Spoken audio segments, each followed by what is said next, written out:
بسم الله الرحمن الرحيم. الحمد لله الذي خلق السماوات والأرض وجعل الظلمات والنور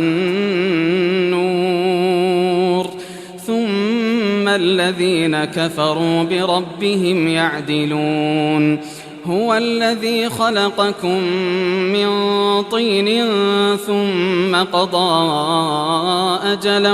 وأجل مسمى عنده ثم أنتم تمترون. وهو الله في السماوات وفي الأرض يعلم سركم وجهركم ويعلم ما تكسبون وما تأتيهم من آية من آيات ربهم إلا كانوا عنها معرضين. فقد كذبوا بالحق لما جاءهم فسوف يأتيهم أنباء ما كانوا به يستهزئون. ألم يروا كم أهلكنا من قبلهم من قرن مكناهم في الأرض ما لم نمكن لكم وأرسلنا السماء عليهم مدرارا وجعلنا الأنهار تجري من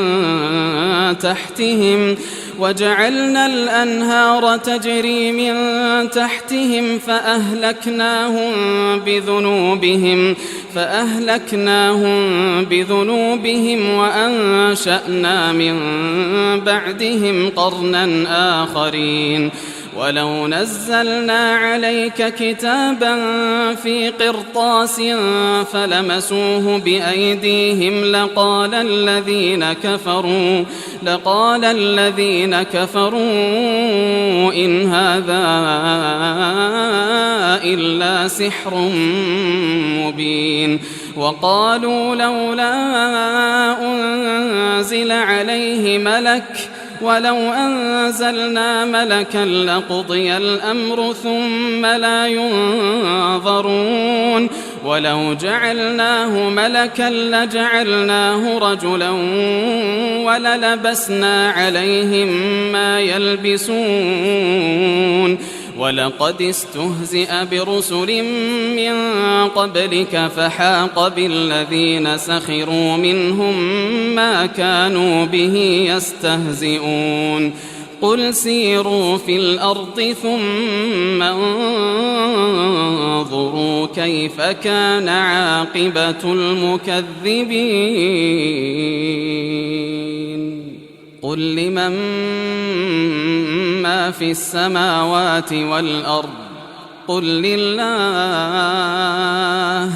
كتب على نفسه الرحمة ليجمعنكم إلى يوم القيامة لا ريب فيه. الذين خسروا أنفسهم فهم لا يؤمنون. وله ما سكن في الليل والنهار وهو السميع العليم. قل أغير الله أتخذ وليا فاطر السماوات والأرض وهو يطعم ولا يطعم. قل إني أمرت أن أكون أول من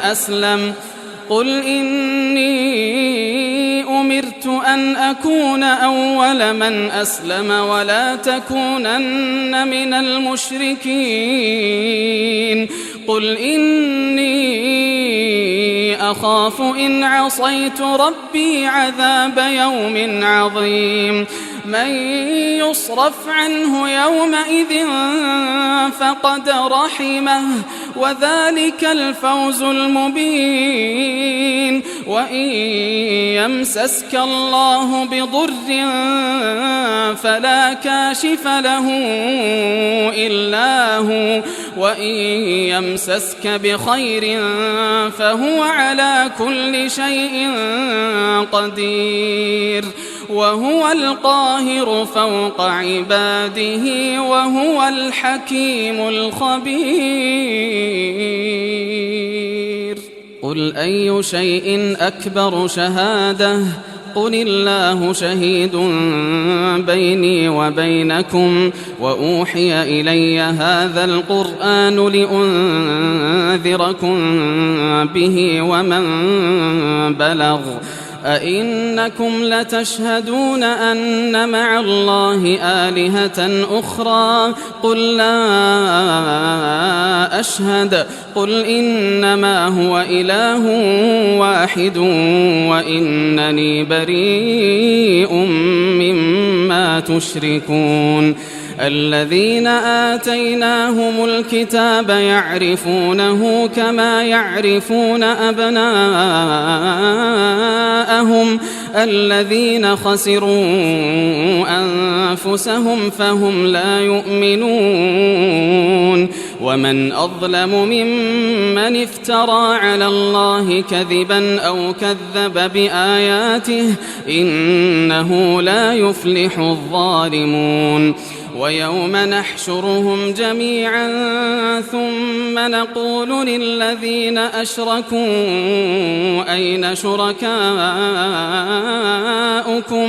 أين شركاؤكم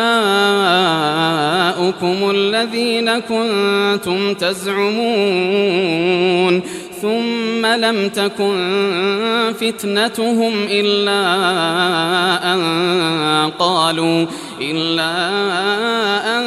قالوا والله ربنا ما كنا مشركين انظر كيف كذبوا على أنفسهم وضل عنهم ما كانوا يفترون ومنهم من يستمع إليك وجعلنا على قلوبهم أكنة أن يفقهوه وفي آذانهم وقرا وإن يروا كل آية لا يؤمنوا بها حتى إذا جاءوك يجادلونك يقول الذين كفروا إن هذا إلا أساطير الأولين وهم ينهون عنه وينأون عنه وإن يهلكون إلا أنفسهم وما يشعرون ولو ترى إذ وقفوا على النار فقالوا يا ليتنا نرد ولو ترى إذ وقفوا على النار فقالوا يا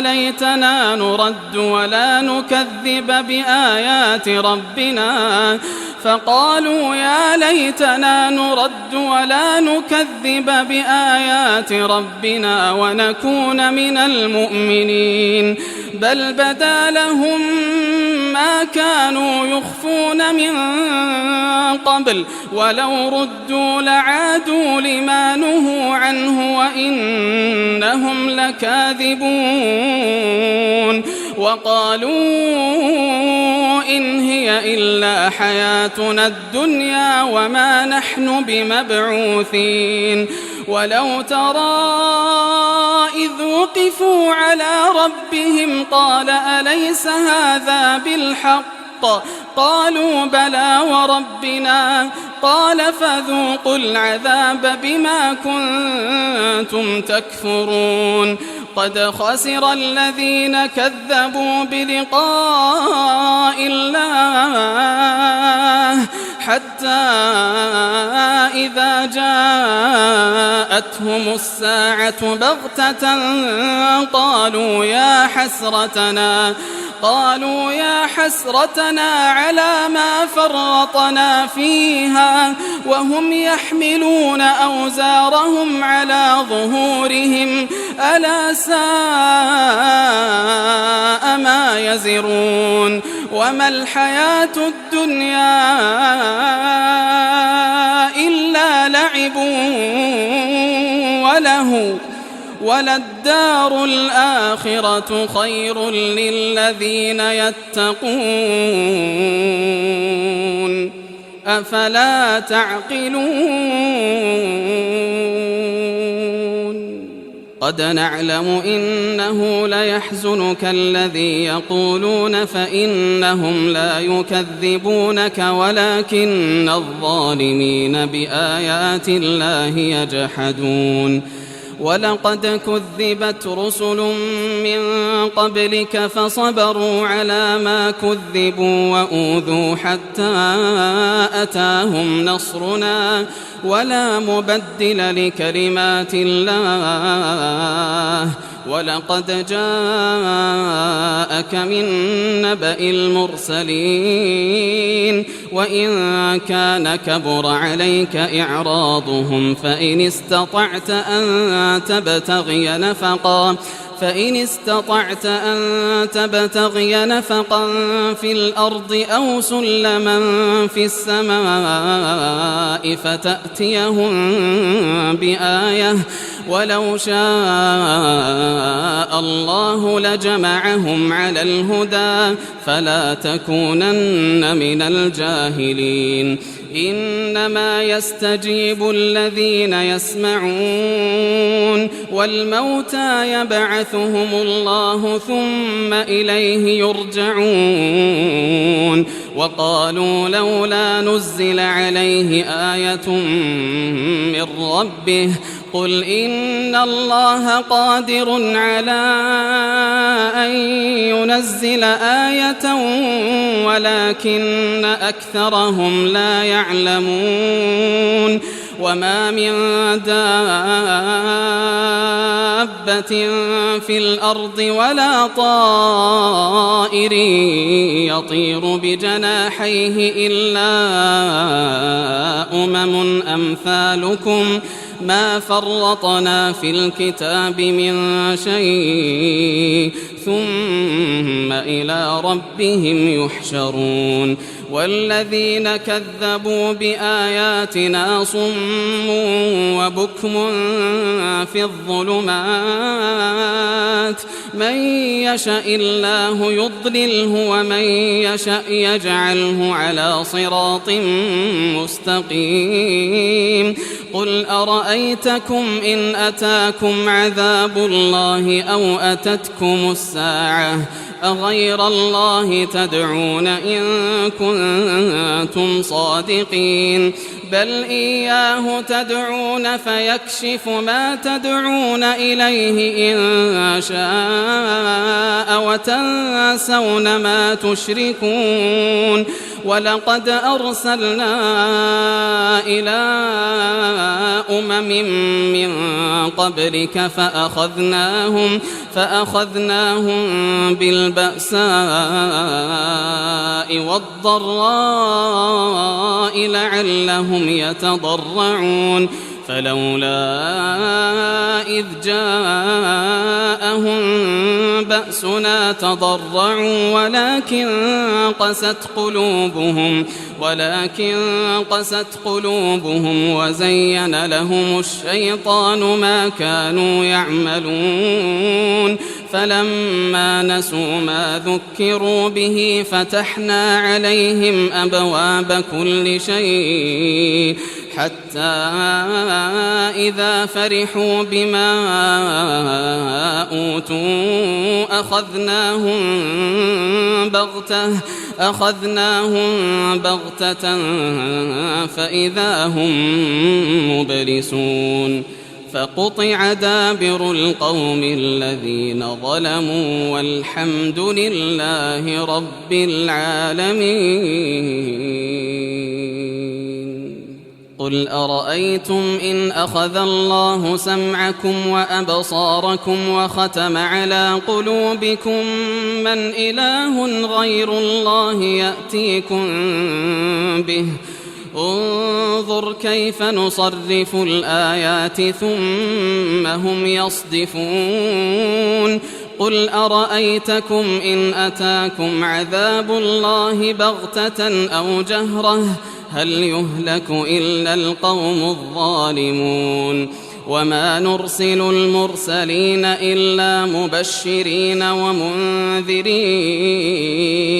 فمن آمن وأصلح فلا خوف عليهم ولا هم يحزنون والذين كذبوا بآياتنا يمسهم العذاب بما كانوا يفسقون قل لا أقول لكم عندي خزائن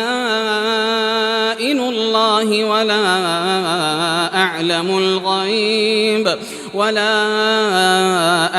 الغيب ولا أقول لكم إني ملك إن أتبع إلا ما يوحى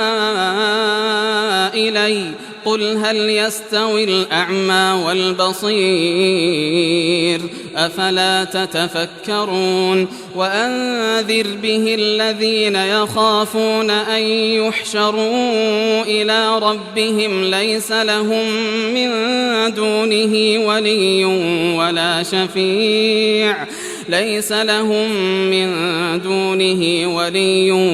ولا شفيع لعلهم يتقون ولا تطرد الذين يدعون ربهم بالغداة والعشي يريدون وجهه ما عليك من حسابهم من شيء وما من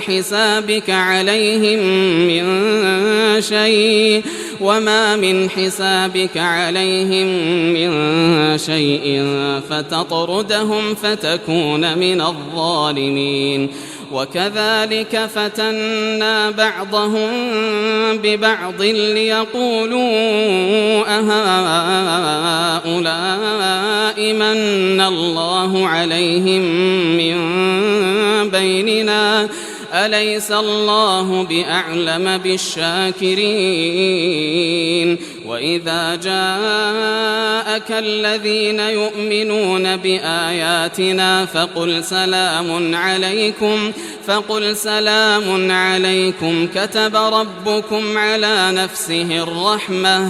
كتب ربكم على نفسه الرحمة أنه من عمل منكم سوءا بجهالة ثم تاب من بعده وأصلح فأنه غفور رحيم وكذلك نفصل الآيات ولتستبين سبيل المجرمين قل إني نهيت أن أعبد الذين تدعون من دون الله قل لا أتبع أهواءكم قد ضللت إذا وما أنا من المهتدين قل إني على بينة من ربي وكذبتم به ما عندي ما تستعجلون به إن الحكم إلا لله يقص الحق وهو خير الفاصلين قل لو أن عندي ما تستعجلون به لقضي الأمر بيني وبينكم والله أعلم بالظالمين وعنده مفاتح الغيب لا يعلمها إلا هو ويعلم ما في البر والبحر وما تسقط من ورقة إلا يعلمها ولا حبة في ظلمات الأرض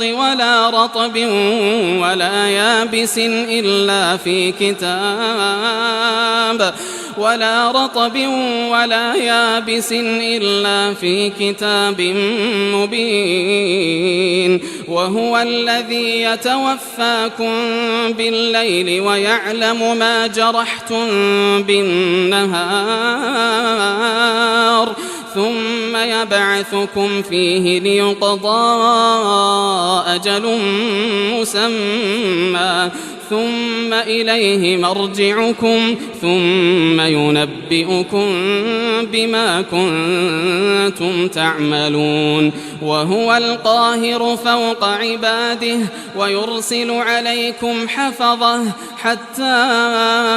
إذا جاء أحدكم الموت توفته رسلنا وهم لا يفرطون ثم ردوا إلى الله مولاهم الحق ألا له الحكم وهو أسرع الحاسبين قل من ينجيكم من ظلمات البر والبحر تدعونه تضرعا وخفية لئن أنجانا من هذه لنكونن من الشاكرين قل الله ينجيكم منها ومن كل كرب ثم أنتم تشركون قل هو القادر على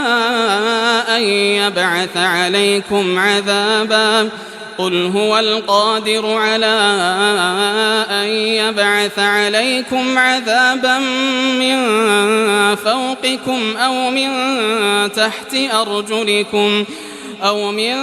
تحت أرجلكم أو يلبسكم شيعا ويذيق بعضكم بأس بعض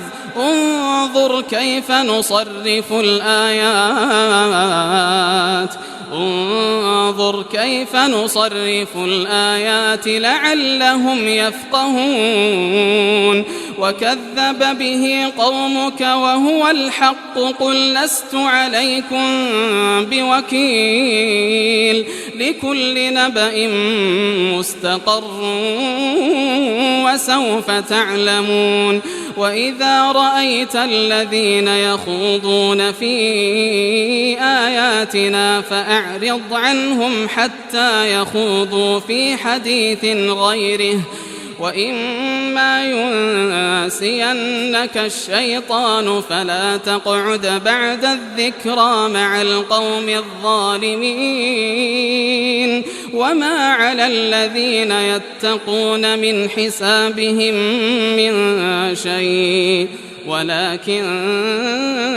ذكرى لعلهم يتقون وذر الذين اتخذوا دينهم لعبا ولهوا وغرتهم الحياة الدنيا وذكر به أن تبسل نفس بما كسبت ليس لها من دون الله ولي ولا شفيع وإن تعدل كل عدل لا يؤخذ منها أولئك الذين أبسلوا بما كسبوا لهم شراب من حميم وعذاب أليم بما كانوا يكفرون قل أندعو من دون الله ما لا ينفعنا ولا يضرنا ونرد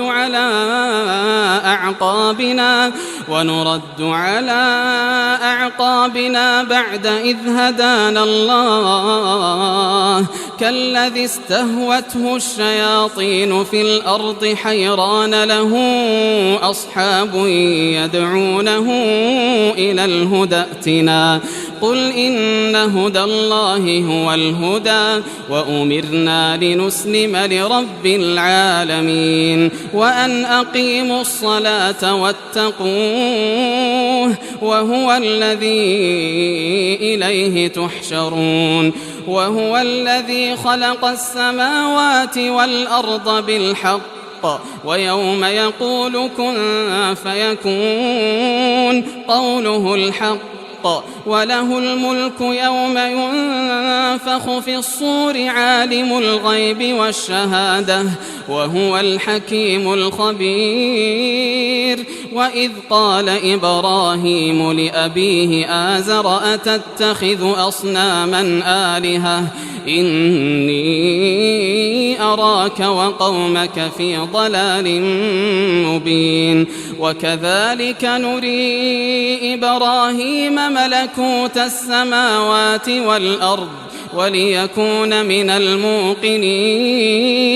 فلما جن عليه الليل رأى كوكبا قال هذا ربي فلما أفل قال لا أحب الآفلين فلما رأى القمر بازغا قال هذا ربي فلما أفل قال لئن لم يهدني ربي لأكونن من القوم الضالين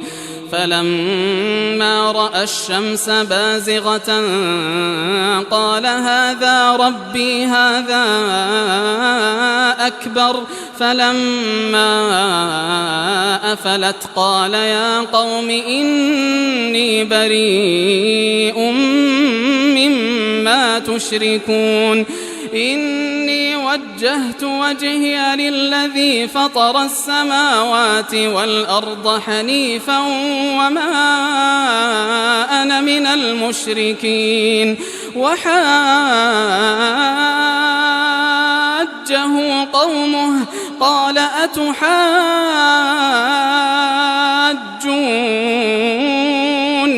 في الله وقد هدان ولا أخاف ما تشركون به إلا أن يشاء ربي شيئا وسع ربي كل شيء علما أفلا تتذكرون وكيف أخاف ما أشركتم ولا تخافون أنكم أشركتم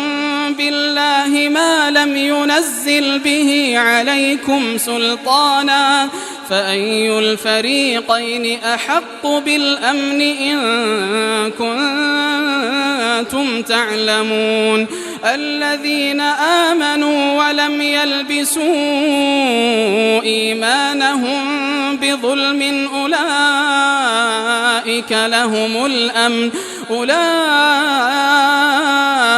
أولئك لهم الأمن وهم مهتدون وتلك حجتنا آتيناها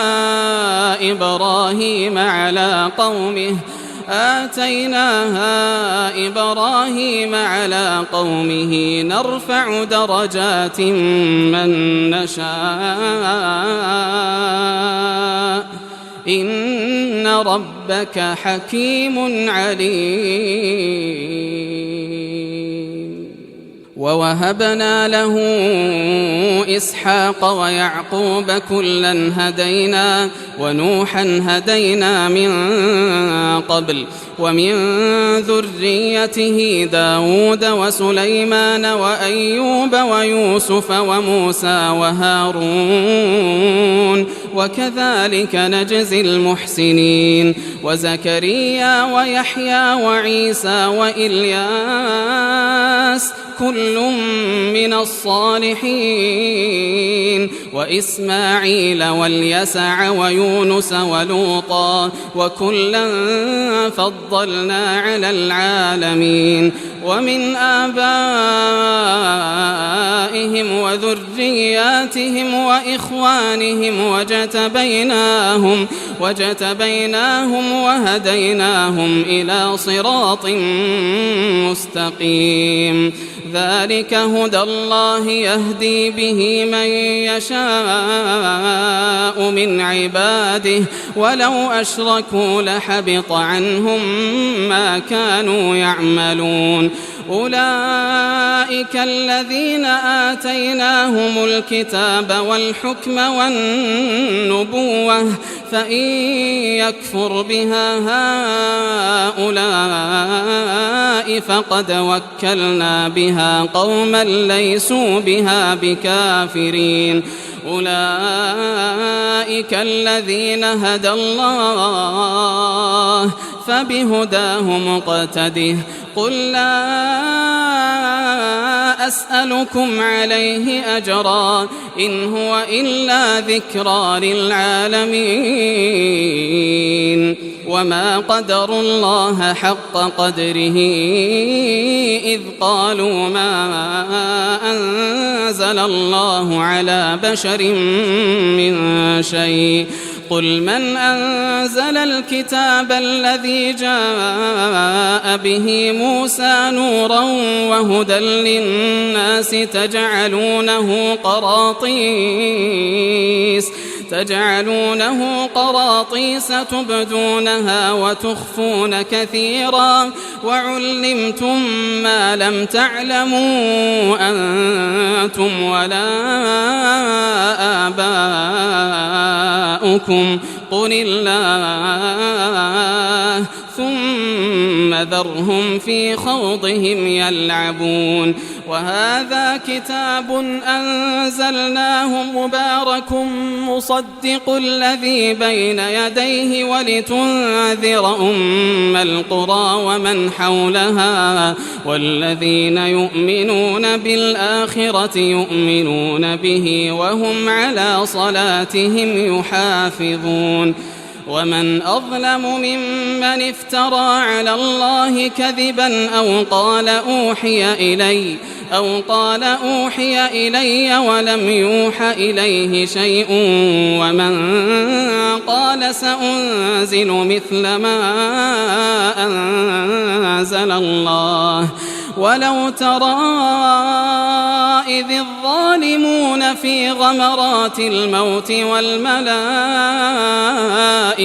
باسطوا أيديهم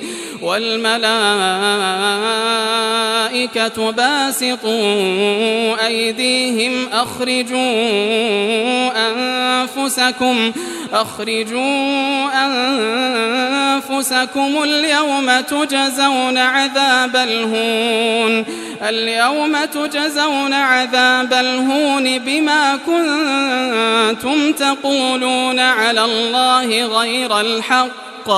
بما كنتم تقولون على الله غير الحق وكنتم عن آياته تستكبرون ولقد جئتمونا فرادا كما خلقناكم أول مرة وتركتم ما خولناكم وراء ظهوركم وما نرى معكم شفعاءكم الذين زعمتم أنهم فيكم شركاء لقد تقطع بينكم وضل عنكم ما كنتم تزعمون إن الله فالق الحب والنوى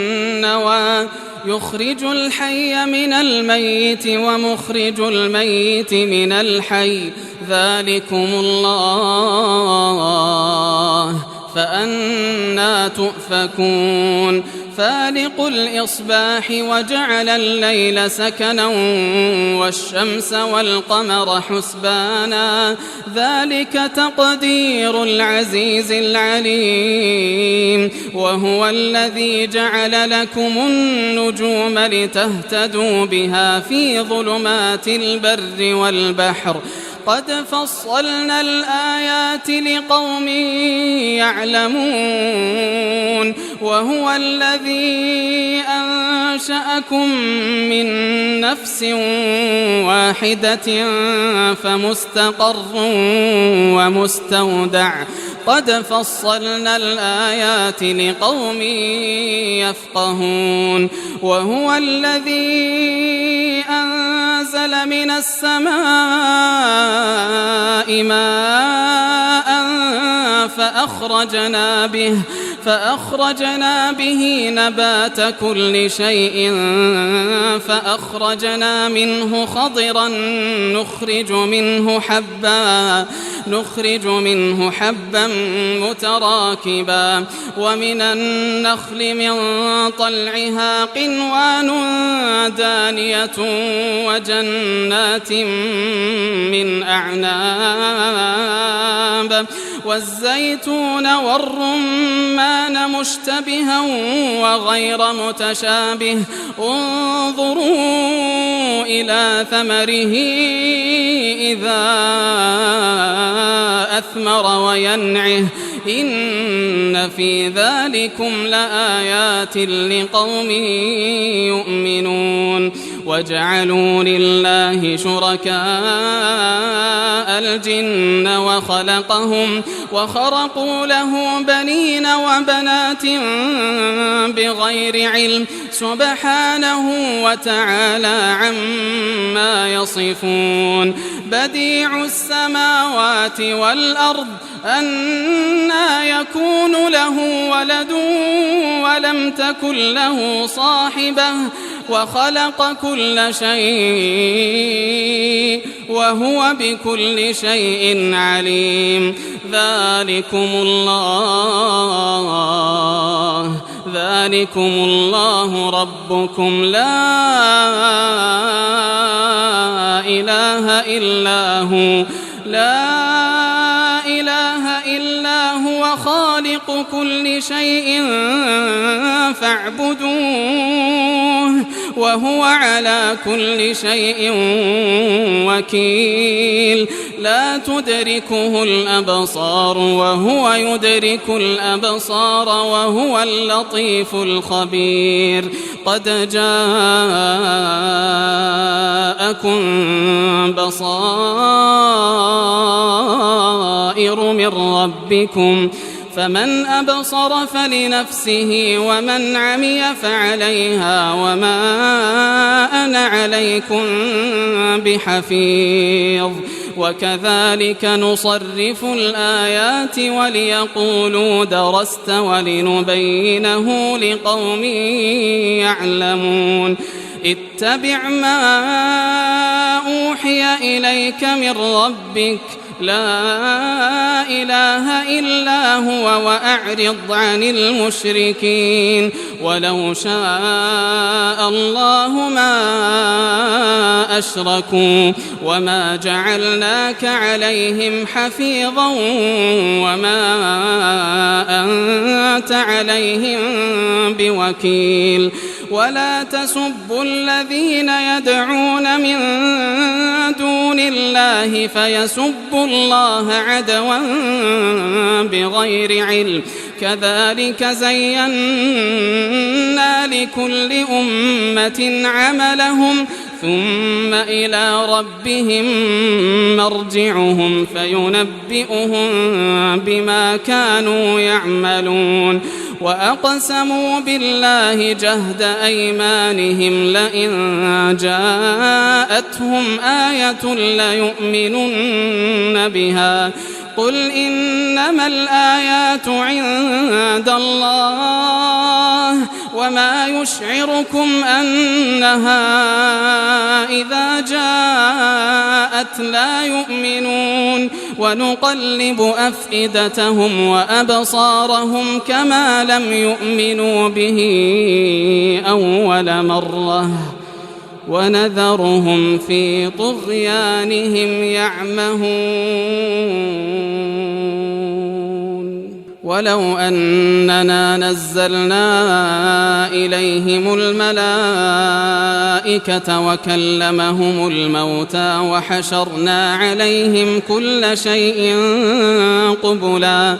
وحشرنا عليهم كل شيء قبلا ما كانوا ليؤمنوا إلا أن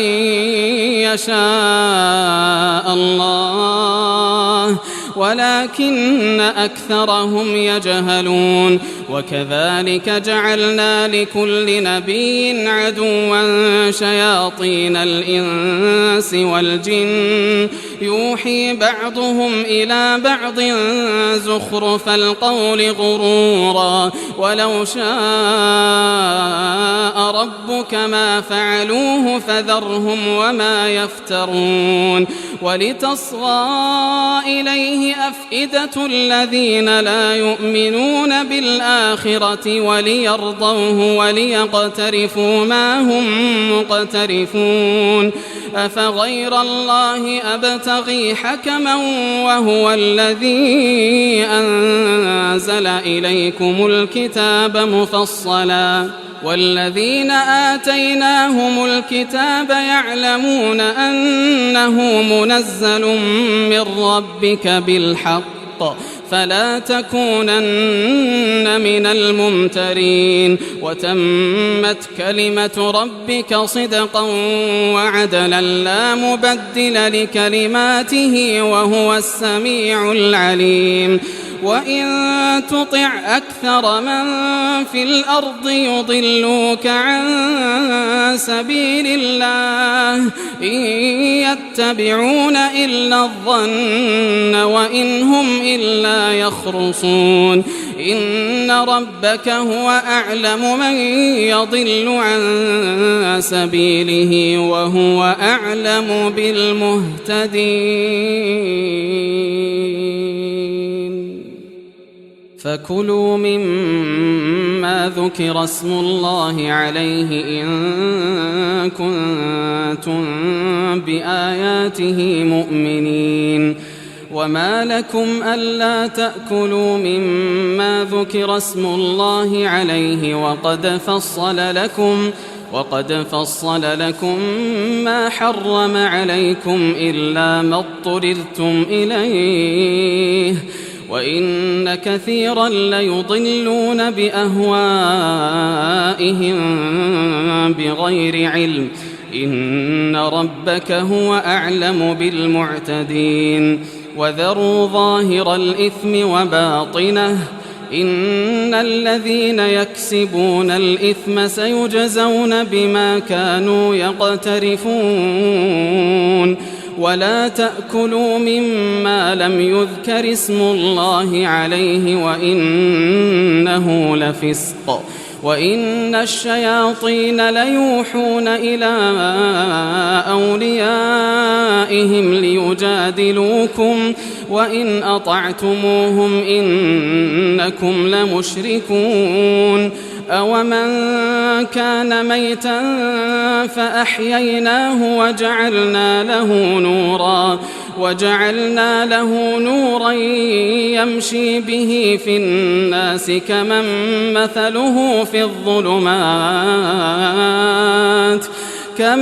مثله في الظلمات ليس بخارج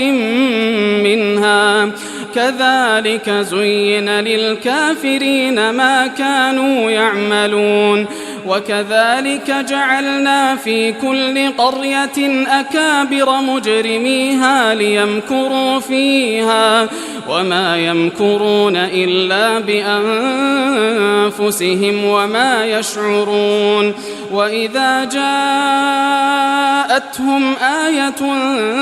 قالوا لن نؤمن حتى نؤتى مثل ما أوتي رسل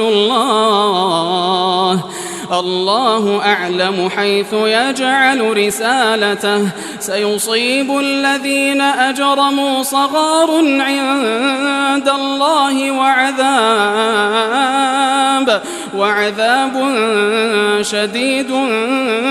بما كانوا يمكرون فمن يرد الله أن يهديه يشرح صدره للإسلام ومن يرد أن يضله يجعل صدره ضيقا حرجا كأنما يصعد في السماء كذلك يجعل الله الرجس على الذين لا يؤمنون وهذا صراط ربك مستقيما قد فصلنا الآيات لقوم يذكرون لهم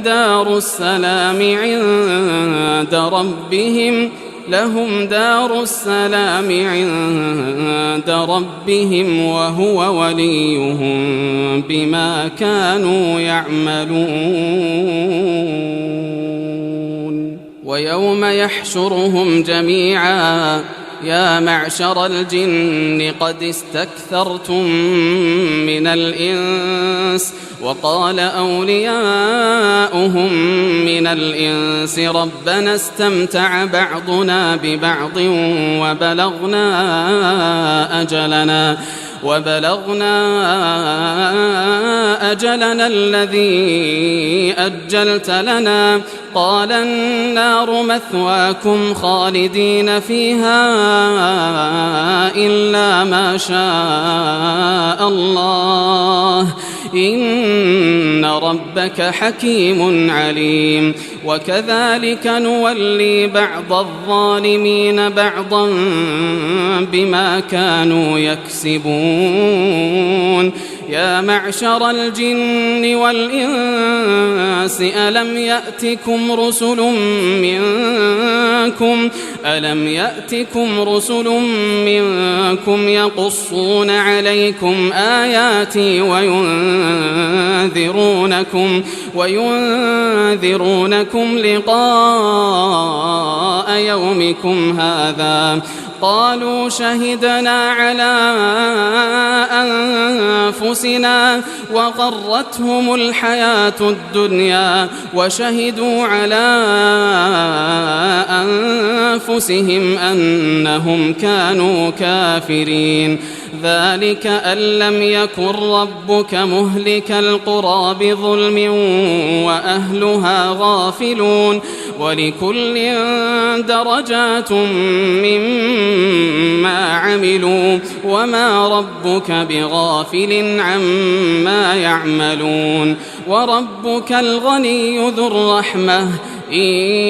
يشأ يذهبكم ويستخلف من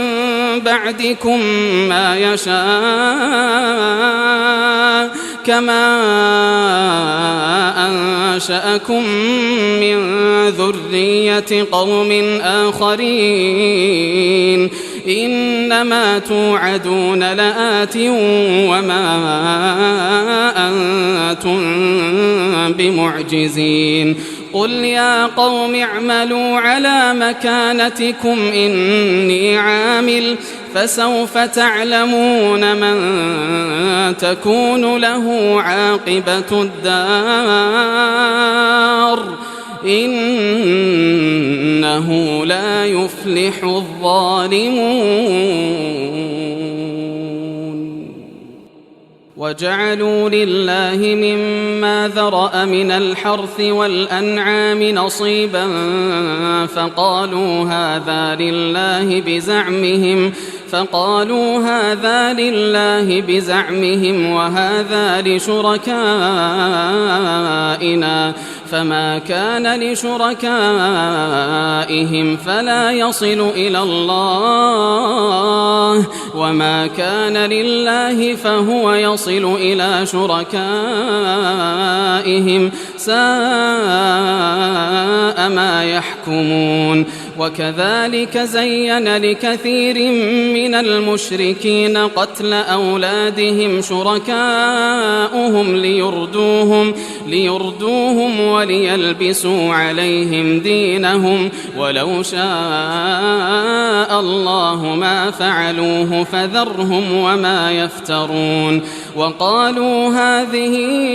أنعام وحرث حجر لا يطعمها إلا من من نشاء بزعمهم وأنعام حرمت ظهورها وأنعام لا يذكرون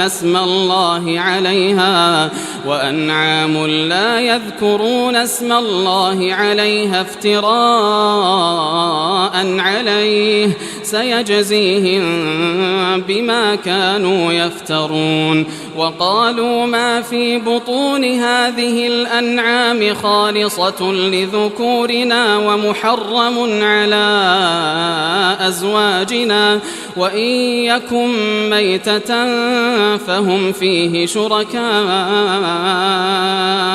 سيجزيهم وصفهم إنه حكيم عليم. قد خسر الذين قتلوا أولادهم سفها بغير علم وحرموا ما رزقهم الله افتراء على الله قد ضلوا وما كانوا مهتدين. وهو الذي أنشأ جنات معروشات وغير معروشات والنخل والزرع مختلفا أكله والزيتون والرمان متشابها وغير متشابه كلوا من ثمره إذا أثمر وآتوا حقه يوم حصاده ولا تسرفوا إنه لا يحب المسرفين. ومن الأنعام حمولة وفرشا كلوا مما رزقكم الله ولا تتبعوا خطوات الشيطان إنه لكم عدو مبين. 8 أزواج من الضأن 2 ومن المعز 2 قل أذكرين حرم أم الأنثيين أم اشتملت عليه أرحام الأنثيين نبئوني بعلم إن كنتم صادقين. ومن الإبل 2 ومن البقر 2 قل أذكرين حرم أم الأنثيين أما اشتملت عليه أرحام الأنثيين أم كنتم شهداء إذ وصاكم الله بهذا فمن أظلم ممن افترى على الله كذبا ليضل الناس بغير علم إن الله لا يهدي القوم الظالمين. قل لا أجد فيما أوحي إلي محرما على طاعم يطعمه إلا أن يكون ميتة أو دما مسفوحا أو لحم خنزير فإنه رجس أو فسقا أهل لغير الله به فمن اضطر غير باغ ولا عاد فإن ربك غفور رحيم. وعلى الذين هادوا حرمنا كل ذي ظفر ومن البقر والغنم حرمنا عليهم شحومهما إلا ما حملت ظهورهما أو الحوايا أو ما اختلط بعظم ذلك جزيناهم ببغيهم وإنا لصادقون. فإن كذبوك فقل ربكم ذو رحمة واسعة ولا يرد بأسه عن القوم المجرمين. سيقول الذين أشركوا لو شاء الله ما أشركنا ولا آباؤنا ولا حرمنا من شيء كذلك كذب الذين من قبلهم حتى ذاقوا بأسنا قل هل عندكم من علم فتخرجوه لنا إن تتبعون إلا الظن وإن أنتم إلا تخرصون قل فلله الحجة البالغة فلو شاء لهداكم أجمعين قل هلم شهداءكم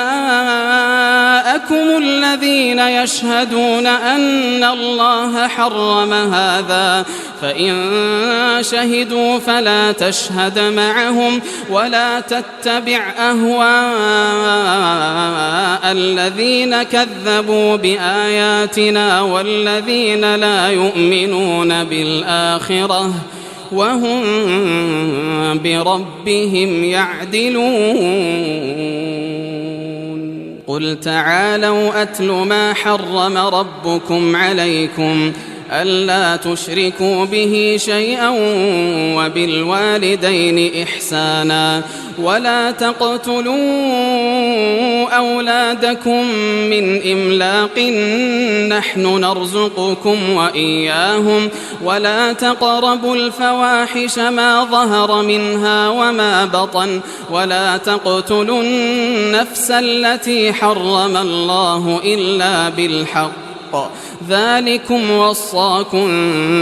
به لعلكم تعقلون ولا تقربوا مال اليتيم إلا بالتي هي أحسن حتى يبلغ أشده وأوفوا الكيل والميزان بالقسط لا نكلف نفسا إلا وسعها وإذا قلتم فاعدلوا ولو كان ذا قربى وبعهد الله أوفوا ذلكم وصاكم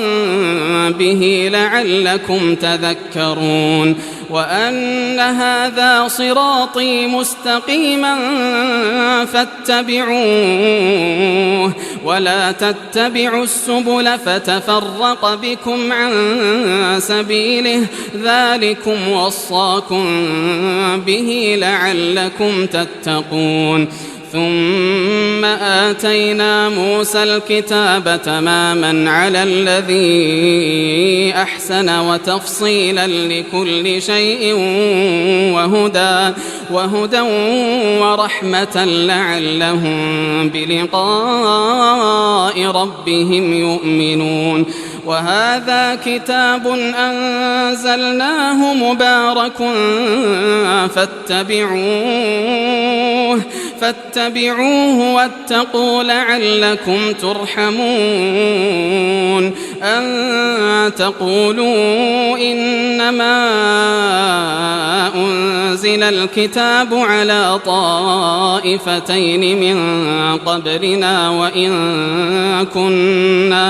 وإن كنا عن دراستهم لغافلين أو تقولوا لو أنا أنزل علينا الكتاب لكنا أهدى منهم فقد جاءكم بينة من ربكم وهدى ورحمة فمن أظلم ممن كذب بآيات الله وصدف عنها سنجزي الذين يصدفون عن آياتنا سوء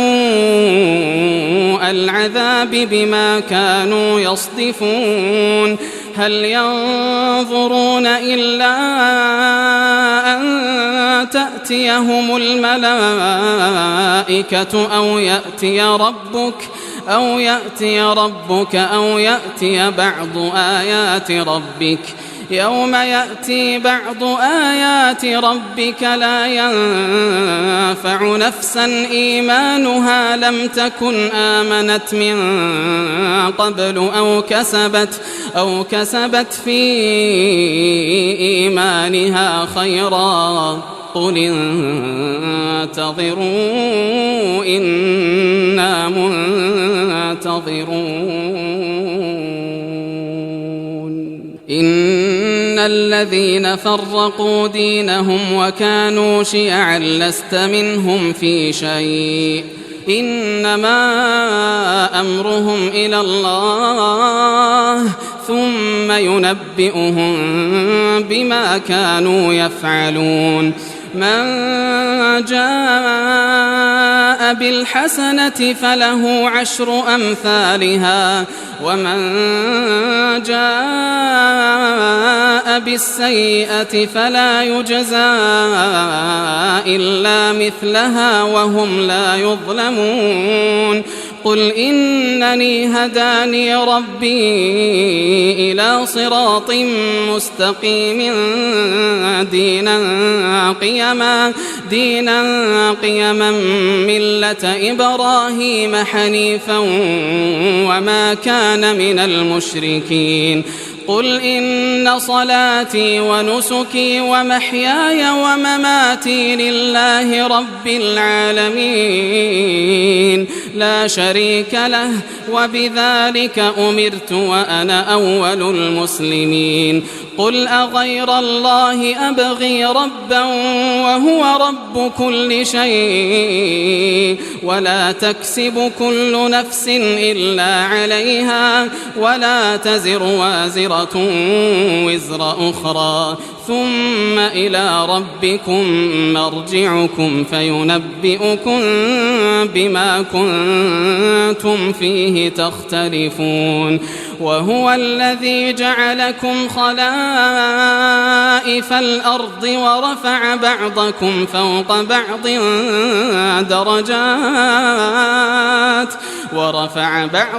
فوق بعض درجات ليبلوكم فيما آتاكم إن ربك سريع العقاب وإنه لغفور رحيم